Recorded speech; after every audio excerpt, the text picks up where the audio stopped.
Hello, everyone. Thank you so much for joining.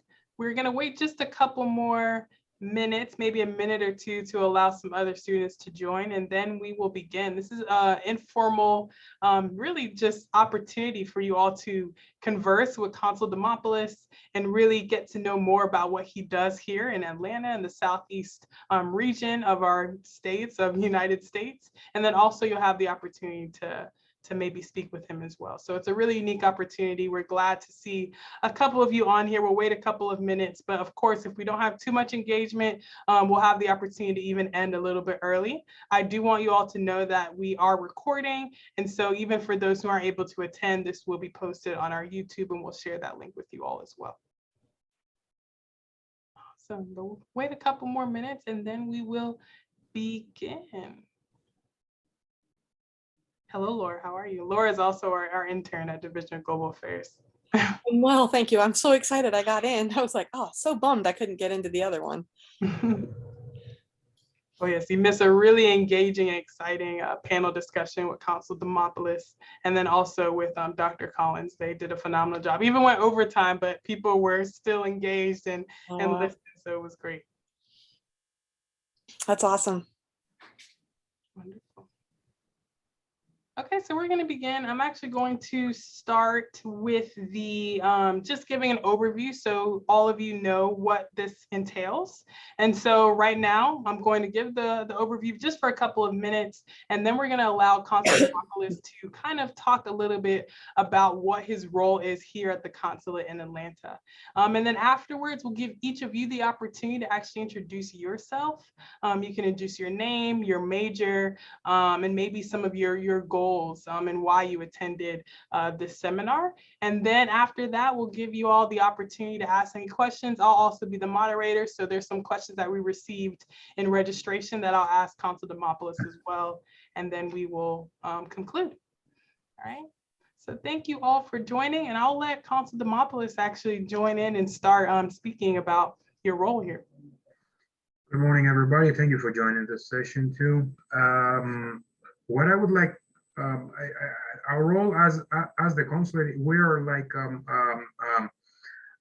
when we have a big country and communities across the country, our embassies, which is our main diplomatic mission, and they're always at the capital of the hosting country for the United States. It's in Washington. Of course, they cannot deal with the entire territory and the issues that might arise with in terms of economic interest, in terms of connections with local communities, with local legislative bodies, and all this. So we have the consulates in major cities, and where we either have a strong Greek community, or they are strong and major international economic and financial hubs. So across the United States, we have many diplomatic representations. I mean, we have our embassy in Washington. We have a consulate general in New York, in Chicago, in Tampa, in a consulate in Atlanta, in Houston, Texas, San Francisco, and in California. This is our diplomatic representation in the United States. So at the consulates, we are dealing with, we have a consular jurisdiction which spans across some states. It depends with each consulate and it varies. So for the Consulate of Greece in Atlanta, that would be Georgia, South Carolina, Tennessee, and Kentucky. So we are dealing with, of course, interests of Greek citizens. In terms of EU cooperation, we also may deal with an EU citizen that has not, that his country is not represented here in Atlanta. He can ask any EU consulate for any assistance that he might need on some of his issues, on anything. So we might deal with inquiries, let's say, sometimes from European citizens, or we might be asked from another EU member state which is not represented here to assume some duties for them. For example, in regards with the role in EU presidency, for example, which changes every 6 months for between the states. So Here, our role is to, apart from consular affairs, which might be apart from visa issues, I mean, C visas, which are for tourism. Okay, U.S. citizens, of course, do not need, but other U.S. permanent residents that they might not have a visa waiver agreement, they should issue a visa to visit Greece for tourism. We also issue national visas for studies, for business, for cultural exchange. New ones that are becoming really popular now, which are for digital nomads, for example. And apart from that, we also strive to improve our outprint,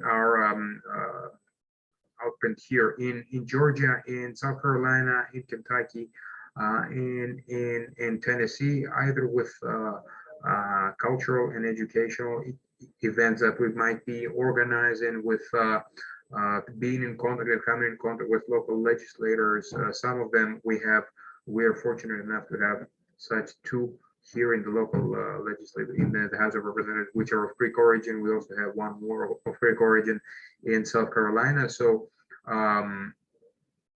we cooperate with the mayor's office, the government's office, the governor's office. So we deal with pretty much every aspect of relations that our country would be interested in promoting with the United States. It's been filtered through us and promoted through us across our consular jurisdiction. And of course, we report back to our headquarters and Washington.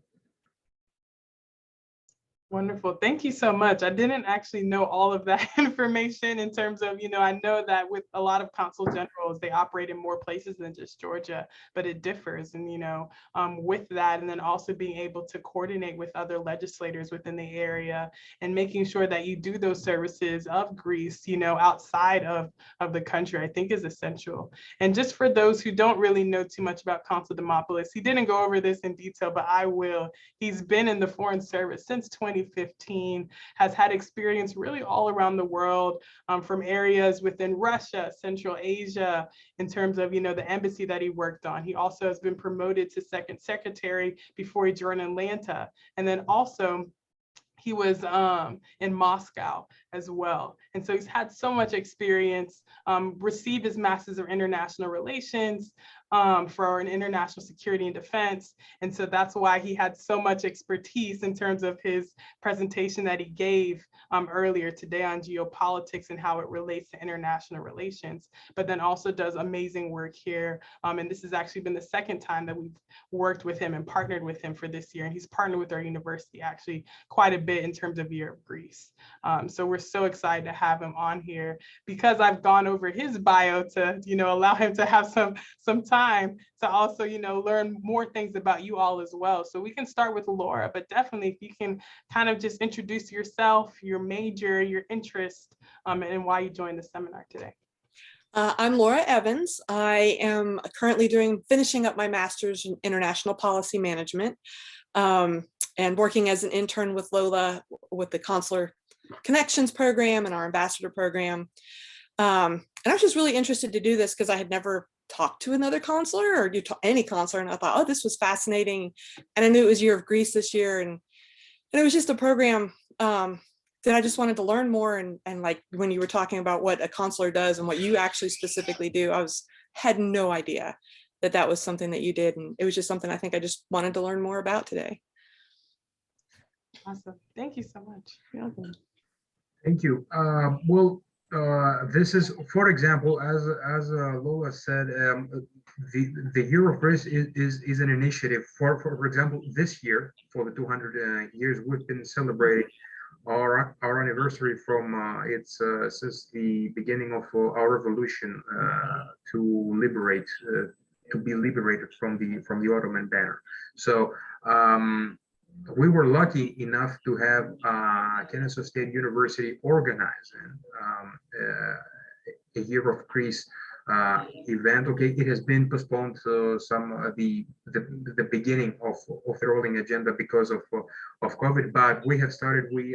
I participated in a very interesting panel that was organized wonderfully by the administration of the university. For example, one of our duties to come to the point, is cooperation through universities. Another initiative, for example, that I will reach out in the future with to Kennesaw University is that we,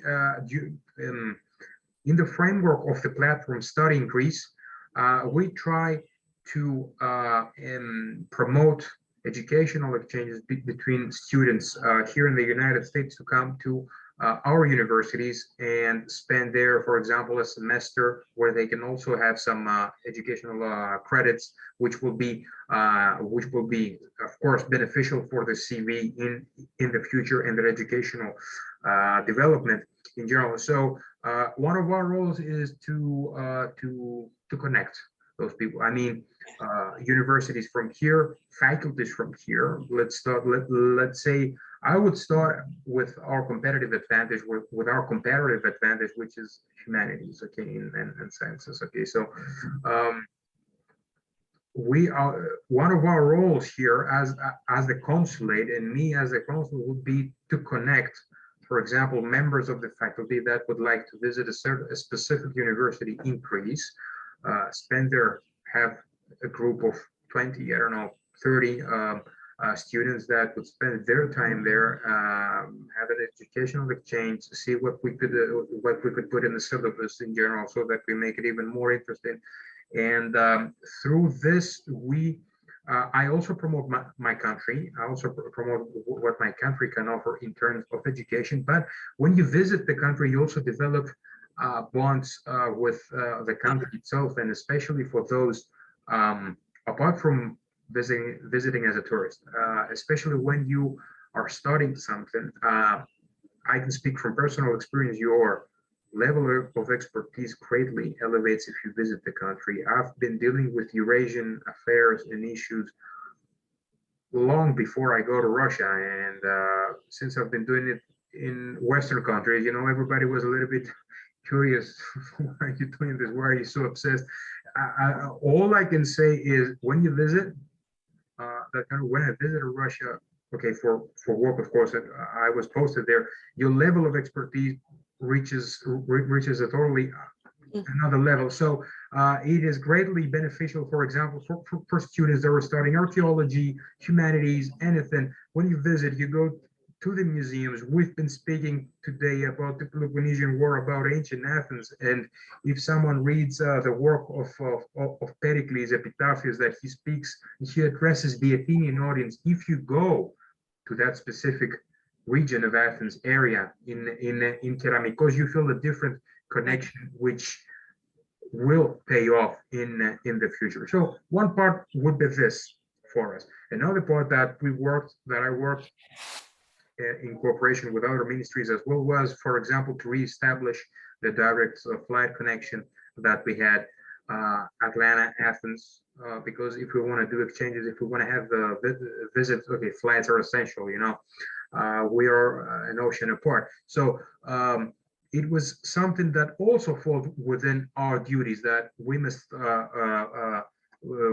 be in contact with local authorities, with local companies. For example, we had some interaction with Delta on what can be done, what is the situation in terms of COVID in Greece, which measures have we done, are we a safe country or not. We solved this, and we have with of course Delta's initiative, we have reinstated our direct flight connection from Atlanta to Athens, which will be seasonal for the time being. So it starts back in May, and this is, for example, this is another example. We can also deal with people that want to import or want to develop partnerships with U.S. companies or U.S. companies that want to come to Greece and start an investment or anything else. This is more or less a brief spectrum of our duties here. Oh, wonderful. Thank you so much. I mean, I know even me personally, I've been wanting to go to Athens and Greece for a long period of time. And then after COVID, everyone's plans kind of changed. But the more that we've partnered with you and actually really with Year of Greece, learning more about the country, it's really kind of reestablished my interest in going. And I'm hoping, and I definitely know a lot of other students, staff, and faculty as well. And I think that's one of the unique opportunities with all of you joining, but also all of you being a part of KSU, to be engaged in events like this and other events on campus, for Year of Greece. You learn more about the country, you learn more about the culture. But as Consul Dimopoulos said as well, you can't really take an experience like going to the country, living there, experiencing, going to another university. There's nothing quite like it. So actually visiting the country is wonderful. And having the opportunity to hear firsthand from the Consul as well is also really unique opportunity. So, thank you all for joining. And we'll also continue with some of the introductions. I see Matthew, feel free to turn on your mic, or even if you feel confident, turn on your video as well and introduce yourself too.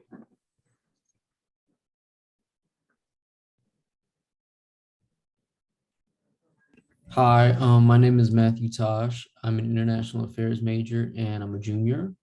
And the reason why I joined today was because I kind of want to be like a diplomat, like after grad school. And so I kind of wanted to get, I guess, like some information about like what all is like maybe required or like the day-to-day, I guess, of like what the actual job would be.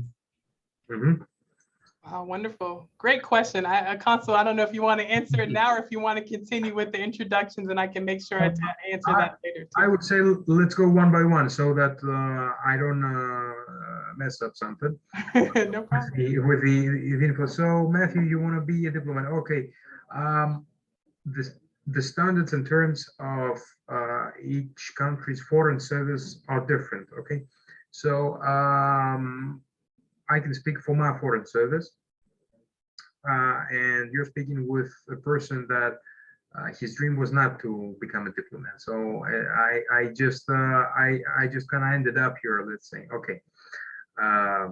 So for my country, as long as you, because also for men, we have a mandatory military duty that we must fulfill. Okay, for men, you should fulfill your military obligations first, and then as soon as you have graduated from any university, it doesn't matter the faculty. You can be whatever. I can say you can finish a medical school. Okay, then usually each year the Ministry of Foreign Affairs makes announces vacancies for new diplomats. So there would be, for example, in my case, we had 9 positions, and everybody signs in and lodges his application with his supporting documents. And then we have a session, many sessions of exams. We start, I think approximately we set for 12 different subjects. I think it's Greek language, English. When I joined in 2015, it was English and French. Now it's English and any other of the UN permanent members of the Security Council languages. So it can be either French, German, Russian, Chinese, for example, that you might know and sit in exams. So for my case, it was Greek language, oral and written exam, English, oral written, French, oral written, diplomatic history from the end of the Napoleonic Wars until now, international law, of course, economics, international economics, public economics, all that stuff. And then second phase was geography, private law.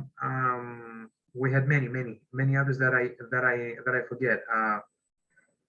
Law of the sea, it's international law, and we ended up with an interview. Okay, as soon as you join in our system, which works differently than yours, in our system, as soon as you join, you go into the diplomatic academy. When you graduate, if you graduate, you are being you will join the foreign service as an attaché of embassy.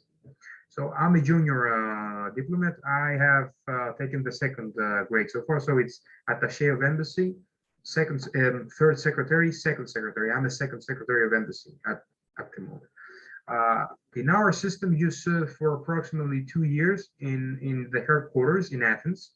You can be uh, posted to some political directorate. For example, I served in the directorate for relations with Russia and foreign CIS and former CIS countries. Then I served for 1 year in the cabinet of the Secretary General. Then I got posted to Moscow, then here. Okay, in your service, things are a little bit different in terms of the time frames that you have to stay in your headquarters and then get posted abroad. But one of the main things, and you will see it as you grow older, the thing is mobility. Being a diplomat means being mobile. You're like something like a global local, you know, it's like a slang, but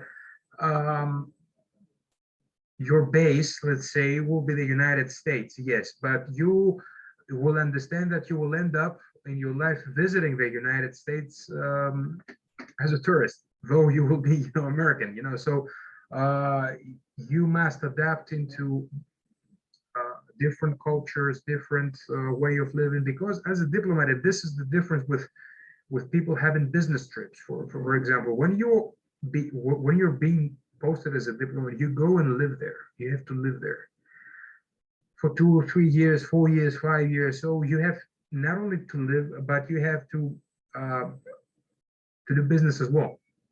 Whether you blend with the country, whether you don't blend with the country, or the mentality, let's say, does not suit you. There will be countries that are closer to your individual mentality and to your U.S. mentality, because each one of us brings his mentality when he gets to another country, right? So I brought my Greek mentality, let's say, when I came here. But the good thing is, and I think this is the beneficial one from being a diplomat, because you spend very large part of your life living abroad, that you should see from each of your postings abroad, each country, which will be the elements that you can incorporate to your individual. And after 20 years, you will be Matthew, for example, that will be American, but you will notice that you have incorporated some elements of the culture and the mentality of the countries that you have visited and lived in for some years. That's the difficult part, especially if you want to have a family,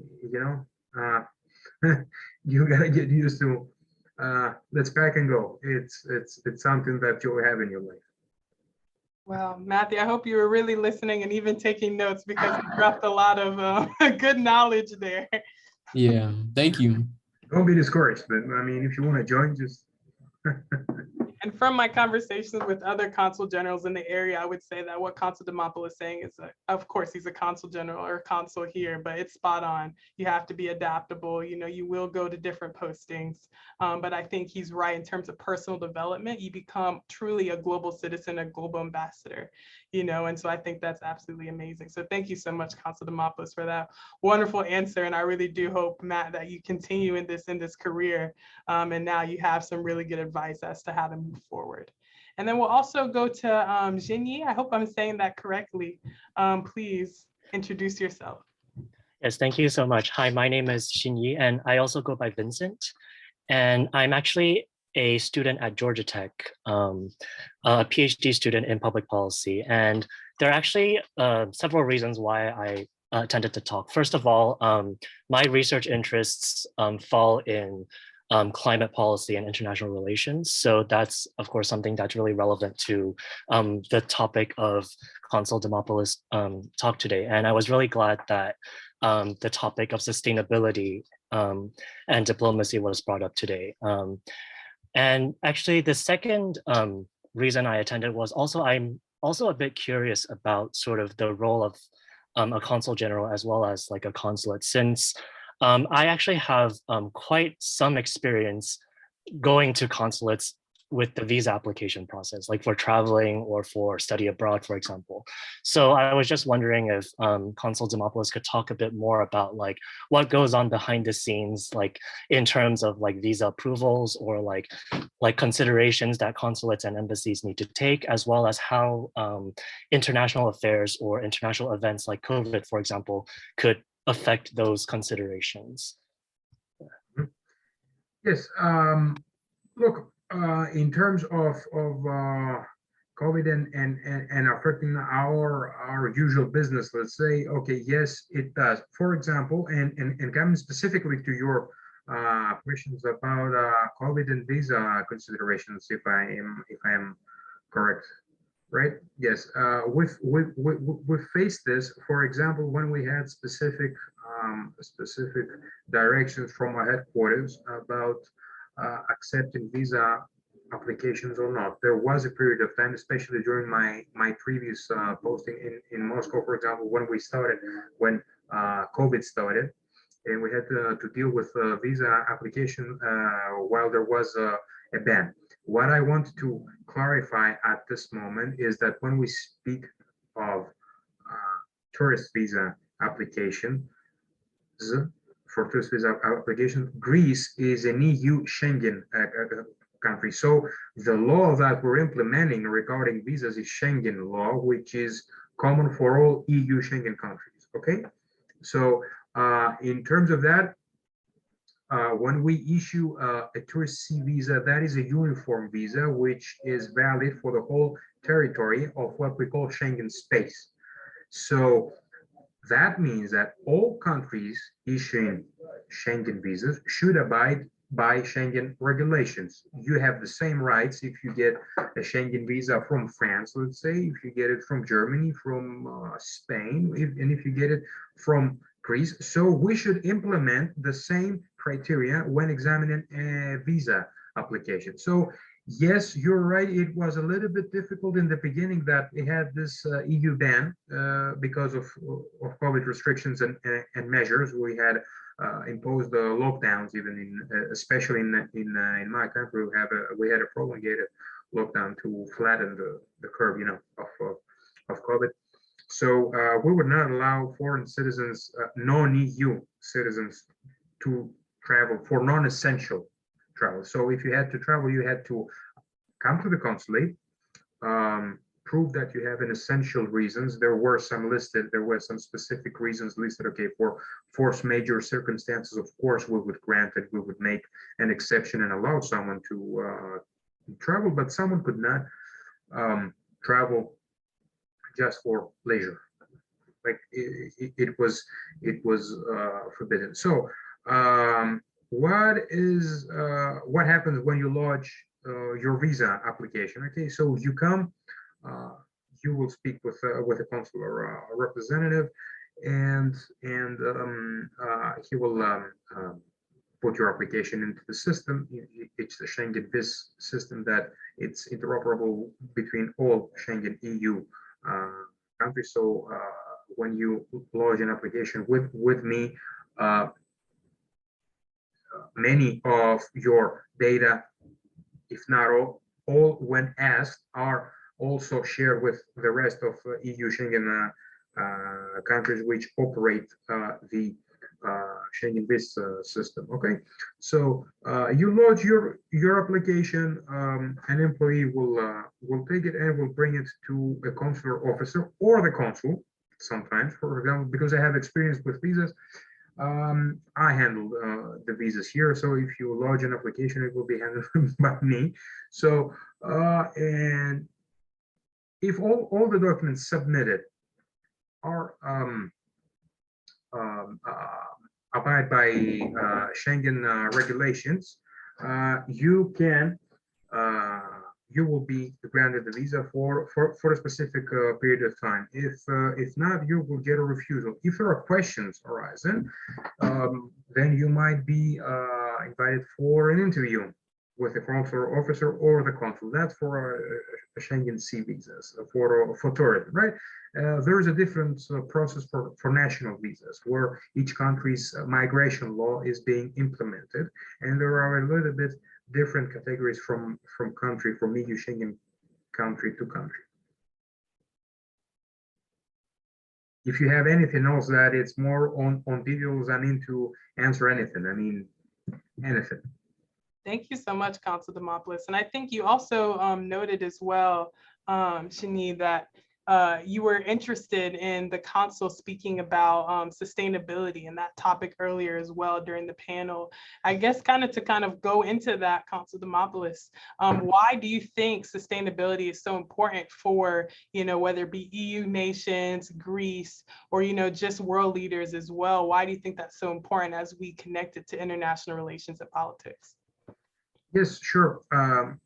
Sustainability is an ecumenical, a global issue. It is not, okay, we spoke about today about the strong and the weak, but climate change will affect everybody, whether you're strong, whether you're weak. So we cannot say that, I have my prosperity, I will not reduce my CO2 emissions because I don't care and I'm stronger. So you cannot impose anything on me just because I don't want, let's say, if we speak like Imperial Athens to the millions, but it will affect you. It will affect you, and the impact will be great. So on this, there are no alliances or rivalries. It's a win-win or lose-lose, and I think that specifically, and since we have the COP26 in Glasgow, if we do not cooperate, it is only a lose-lose. I mean, it's like hiding an elephant under the carpet, and pretending that okay, all is fine. We might take some measures. We will take some measures, but there is the issue of sovereignty that also arises, and some countries might say that what, I don't want you to impose me, because there are also politics in the middle, and politics is everywhere. It's the nature of things. I mean, this means to be realist, to see the nature of things. I mean, I understand that this is good for me, that if I reduce my CO2 emissions, we're going to make the planet sustainable. If we don't do it, I mean, the outcome is obvious, okay? But the main issue is I don't want you to tell me what to do because we have a political rivalry, okay? That's the main issue that is hiding under the carpet. It's the elephant in the room. So everybody must cooperate, and the time is now. We do not have, unfortunately, we don't have any more time to say let's postpone it and see if we will reach the goals that we have reached by 2030. Then on 2030, let's see what we will do by 2050 or something. It's going to be late. It is late already, and the time is now. But this is what we see. You see, and from 50 years, what we see, the international system is based on anarchy, and we witness a power struggle. See, so and this is where, because if you ask me personally, not as a diplomat, okay. As Theodoros Dimopoulos, I believe in realism because it shows the true nature of things. If you read Aristotle, it will demonstrate that about the true nature of human beings, and states are being run by human beings, right? But it is that power struggle that does not allow us, even in the supranational environment, which is the UN, which might be a climate summit, that we discuss about something neutral that is to the benefit of all of us, and we cannot reach an agreement, which will be to the national interest of everybody. Because let me put it just bluntly, okay? I mean, let's say that we don't take any measures and climate change makes everything and all the effects are irreversible, okay? What will there be left to fight for? Absolutely. Make a good point in terms of, the UN says by 2030, we're supposed to look at all of the 17, sustainable development goals. And then at that point, start to think about the future. But you're right. If we don't make changes now, there's really not going to be a future to really think about. And I think you're right with that power struggle of different countries. Global cooperation is extremely important now, more so than ever, to make sure that we're going to be able to have generations after us still live in the same earth, the same world that we do now. And that kind of leads me into another question that was actually asked during registration, but it goes into kind of global cooperation. And this student did say, is there a country or a region that stands out to you when you think about leaders in political, economic, or cultural affairs? It could be Greece as well, or it can be, a power, right? And it can even be historical as well. But that really stands out to you as we talk about global cooperation. It depends on what which sphere are we talking about. I mean, if you talk about philosophy, if you talk about political realism, yes, Greece stands out. If you talk about law, I mean, as codified legislation, if you talk about commands, I would say the Roman Empire. About economy, the British Empire. It's I cannot trace it down to one or two, because it has to do with spheres, because we start from somewhere and we keep developing. I mean, there are great people of philosophers and people of spirit that we witness in during the Renaissance, for example, in France or in Germany. Immanuel Kant, for example. It's not, I cannot and I will not trace it down to one country. It cannot be, but I would really be eager to listen on inputs of this. What do you think? On in the audience, what do they think that would be? If you could give me some examples that strike your mind on this. Yeah, I mean, I'm gonna also introduce the audience to let me know what you guys think as well. I think it was kind of a loaded question, because when we look at history, sometimes when we think that there's certain countries or regions or powers that have been able to have control, whether it be over other countries or other populations, when we look at it now, we're able to see some of the positives and the negatives, right? Where at that time, probably just them being able to lead was, the main thing. But now we're able to kind of dissect all of the things that a country does well and what they don't do well. And even, in shifting of power over time, we've seen that some nations that are very powerful at one point have fallen, right? Some empires have fallen, some countries, or even today, right, where we have different countries that have been powerful, that's shifted, whether it be through wars or whether it be through international relations. So I think even me personally, I think that's a difficult question, but I was interested to kind of see what you would say, and I loved your answer in terms of, that's difficult to pinpoint, and I think it would be difficult for anybody to pinpoint. But if any of you, have any responses to that, of leaders that that stick out to you in terms of politics, economic, or cultural affairs, please let me know. And I'm thinking maybe Jinji, since you are a PhD student studying this, you may have some thoughts on this as well. Well, in terms of, I can't really think of any specific leader, or it's really hard, it's a really difficult question to do so. But in terms of, I think, looking at empire and influence, of course, of course, I think in the presentation, a lot of Western examples were cited, like the British Empire, the Roman Empire. I think maybe it might, I think, of course, to the Chinese, the Chinese history and Chinese hegemony at that time in East Asia, which is a time when I think of course, you see a lot of the influence of the Chinese Empire on a lot of the surrounding cultures, like Korean culture, Japanese culture, the adoption of a lot, in the language of Korea and Japan, a lot of Chinese, a lot of elements of Chinese language vocabulary were borrowed, much like Greek and Latin were sort of incorporated into a lot of European languages. And actually, like since we're talking about this, like between China and like the West, I actually have another question for that Consul Dimopoulos could maybe talk about that sort of relates to the topic. Like since we mentioned about Thucydides and the Athens and Sparta rivalry, like there's a lot of, I think there's a lot of like pretty widely cited, like pretty widely discussed talk about the trap of Thucydides and like the sort of two powers like Athens and Sparta rivaling each other, and how that parallels to the contemporary world where we see like the US and China, for example. Is this something that like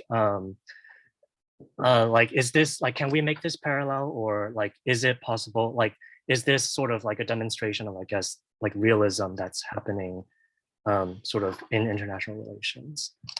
Mhm. Very nice. I was expecting for that. So I was waiting for that. You know, because it is one of the main conclusions that comes out of the Peloponnesian War, and this is why it's being studied as well.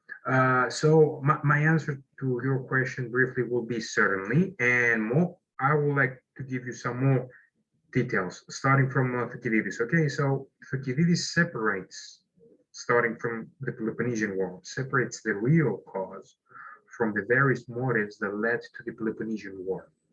Motives such as the events in Epidamnos, the revolt in Potivia, and the Megarian Revolution were only the motives. The real cause, states Thucydides, was Athens' ascent to power after the Persian War that sparked fear to the Spartans and led them to war on Athens. So it is what later on we see with it is being referred as, Thucydides names it as hegemonic rivalry.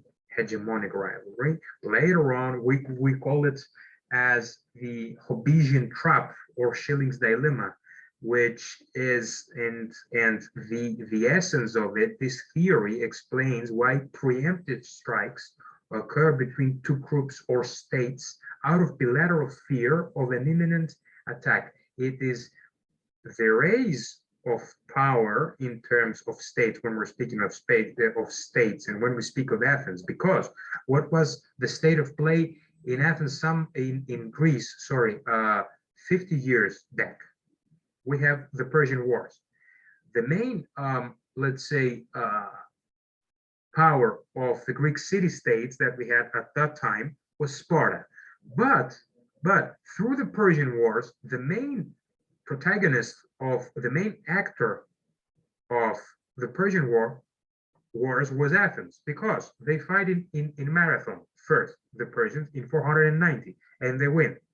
When we have the Battle of Thermopylae with the 300 that I think everybody has watched in theaters, we had a simultaneous naval battle in Artemision.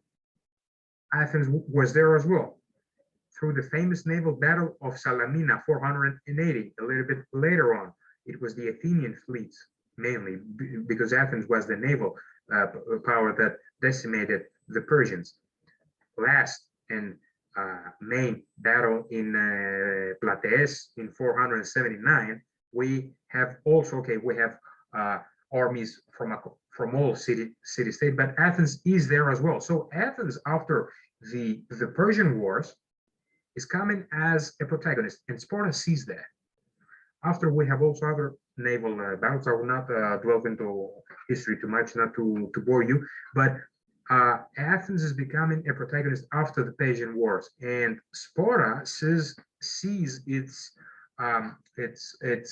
dominance in the Greek city-state space being threatened, and it sees that Athens, because Athens was the naval power and Sparta was what we would call today the continental power, rises in power. So they think that the preemptive strike should be imminent, because we cannot let Athenians accumulate any more strength, any more power and resources, because they will reach a point where we will not be able to confront them.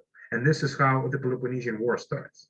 And then they just start from they just start looking, the Spartans and the Peloponnesians, they just start looking for motives. I mean, you know, to put it like this, you did this wrong, you shouldn't have done this. Why do you tamper with this colony or the other colony? Not this, until war erupts. So in today's world, and we have witnessed it throughout history, for example, some centuries later, we will witness it with the Punic War between Rome and Carthage. Most contemporary, later on, we will witness it with the Great Game between the British Empire and the Russian Empire in the 9th century. And then after World War II, we will witness it, of course, during the Cold War, right? Everybody was still studying and searching for the hidden meanings in Thucydides of what the naval power should do to win the war and not lose the war to the continental one, as Athens did, and lost the war to Sparta. Wow, thank you so much, Consul Dimopoulos, to kind of really, you know, bring in more so the historical reference in terms of answering your question on Jinzi, but also kind of, you know, bringing that back to some of the more recent things that have happened and, you know, more so contemporary international relations and how we can kind of connect it to kind of bring it back, well, I guess to shift really in topics. We did have a question, and feel free, Matthew and Laura as well, if you have a question, raise your hand or turn on your mic as well. You can ask Consul Dimopoulos anything. We have about 10 more minutes. But we did get a question as well on the registration. It's kind of different, but we have a student, I guess, here at KSU that their father was born under the Ottoman Empire, which I had to kind of do my research to see when that ended, but they were born under the Ottoman Empire. How do individuals that were born under the empire, maybe, you know, descendants or like, you know, their children get citizenship from either other countries that were within the Ottoman Empire, or if they even wanted Greek citizenship? What's that process, or even is it a possibility? Of getting a citizenship? Mm-hmm. Under the Ottoman Empire. Okay, the heir of the Ottoman Empire is the state of Turkey that we know today. Okay, because the Ottoman Empire was dissolved in 1923. So parts of it were taken by Greece. Parts of it stayed in what we call today Turkey. I mean, in the modern state of Turkey, which is the heir of the Ottoman Empire. And other parts by Bulgaria, Romania, Montenegro, all that stuff. So in terms of getting your citizenship, the thing is we should trace and this is an interesting question because my grandfather, they come also from parts that belonged to the Ottoman Empire. That in the past belonged to the Byzantine Empire. I mean, which were inhabited by Greeks in the past. So if I wanted to run my citizenship, for example, what we're looking for is you should trace back an ancestor that has records of registration, any like birth, marriage, or some birth in Greek registers. So if you were born, for example, someone was born in what was, for example, someone's grandfather was born in 1890, let's say, in parts of the Ottoman Empire that now belong to Greece, for example. It is a very difficult case. I understand this because he would have been registered in Ottoman registers, which later on, since those parts, those regions were taken by Greece, let's say, or by Bulgaria, let's say, I don't know which specific part we are referring to, it would be difficult to trace the records. If someone has made, for example, it was a part of the Ottoman Empire that later was acquired by Greece, and your ancestor has records in Greece, your grandfather went on later and he was registered in a Greek municipality, then yes, we can start moving your citizenship case and query from that point onwards. Wonderful, thank you. I didn't even know if that was a possibility, but that is something that obviously, even though it fell in 1920s, it's still something that some people may have questions about. So I appreciate you answering that. Matthew and Laura, if you have any additional questions for the consul, anything at all, feel free to ask. Ginny as well, if you have any questions. We are starting to wrap up, but feel free to ask him too. Matthew, I see you turn off your mic, so. I did have a question. So whenever you're stationed in a country, do you get like a choice, or do you just kind of like go where you're told? Both. There is a list when you have fulfilled your time, that your maximum or your minimum time, let's say, that you can stay in a specific country. Then each year, at a specific time of the year,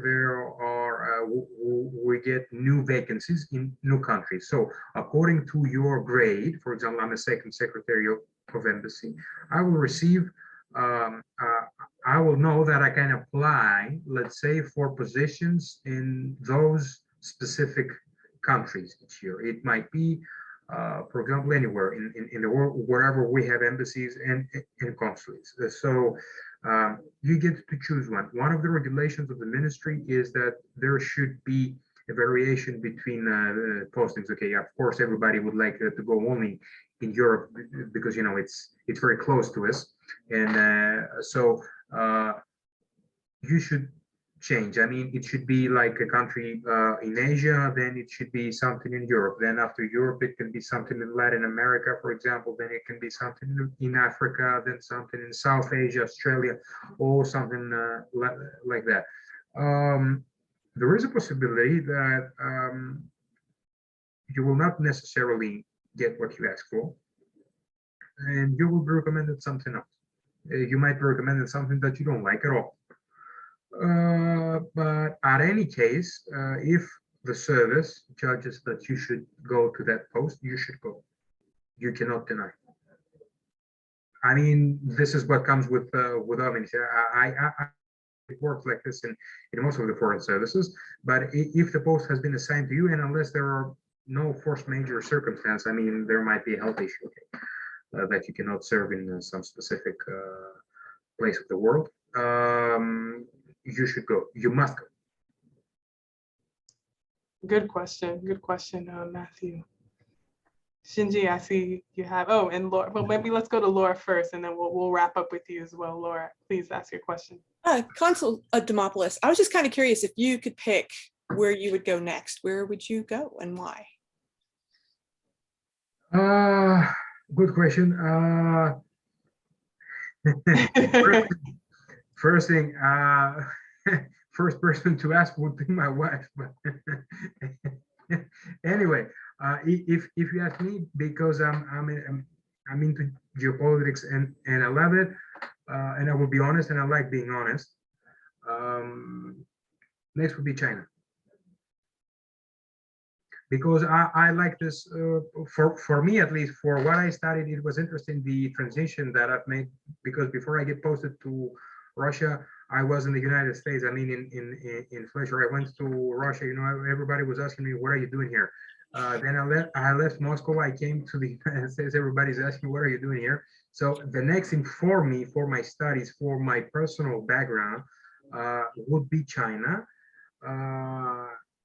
It is obvious why. And secondly, I as Shinji said a little bit a while ago, it's like we have what we call the Western civilization, the the Chinese civilization was something in parallel that I would be really eager to get acquainted with. I mean, I would really like to dwell into a totally different mentality, because the mentality and everything, from what I've seen so far in my master's degree, I had some Chinese and Japanese colleagues that we had some conversation.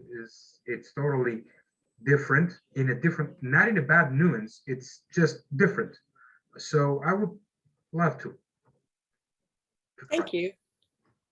Yes, thank you so much. And Ginny, definitely continue with the last question, I believe. Yeah, actually, this is more of a casual question about like just Greek culture in general. So I was just curious about the Greek presence in Atlanta because I think in a lot of like street like classes here in the United States, we learn when we learn about immigration, like European immigration, for example, we learn about big cities like New York, Chicago. So why Atlanta? Like, why are like? Could you talk a bit about like the history of like the Greek community in Atlanta? Like, why or when like Greek immigrants like came here, as well as like just the community in general? Mhm. Yes, that's a good question. We had, first of all, okay, we had Greek immigrants coming to Atlanta last century. First from the port of Savannah. We have people that were coming from Savannah here. We should see the domestic what has been going on domestically increased during the last century. So things, to put it like this, were not good. War. The country was more or less, if we speak about early 1900s, okay, the country was isolated, poor. So people are in search, were in search of a better future away from war, turmoil, all this stuff. In Atlanta, what is historical, and we will be hosting a big convention this June of 2023, 1922. Atlanta was the cradle where the AHEPA was formed. The AHEPAs were American Hellenic Educational Progressive Association. So it was a group of Greeks that they were here in the New World, okay, in a new country, and they realized, because they were also facing persecutions from the Ku Klux Klan, because they were considered as foreigners. They were, in some cases, they were not welcome at all. So it started that we should unite, abiding to our Greek and American cultures. I mean, we should make a blend, because our new world is here, the Americas, and they started from here. So it is really interesting how Atlanta is the cradle of the Athens, which is the biggest what we have American Hellenic Association, let's say, of American Greeks abroad. So it started from here, and it's strange how it started from here, and not, for example, from New York or Chicago, where we have, of course, bigger Greek communities, much bigger Greek communities than we have here in Atlanta or in Tampa, in Tarpon Springs. It's early Greek migrants arrived in Tarpon Springs in Florida.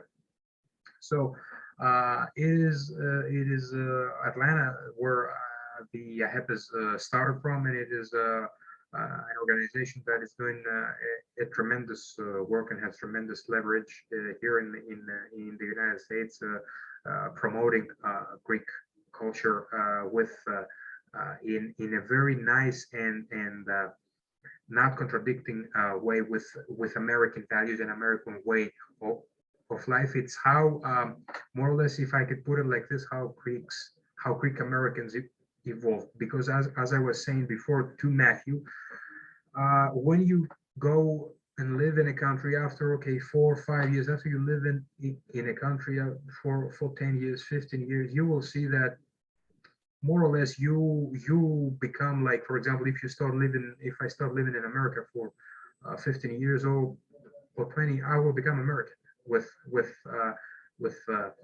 elements of Greek culture, of course, and stuff. But I want to say that you get assimilated to the place that you live, and you spend your life, and you make a brand new start for the second or third generation, because we're speaking about 100 years back, right, and more. For the second, third generation, fourth generation Greeks, US is their home country. I mean, they were born and raised here, so it's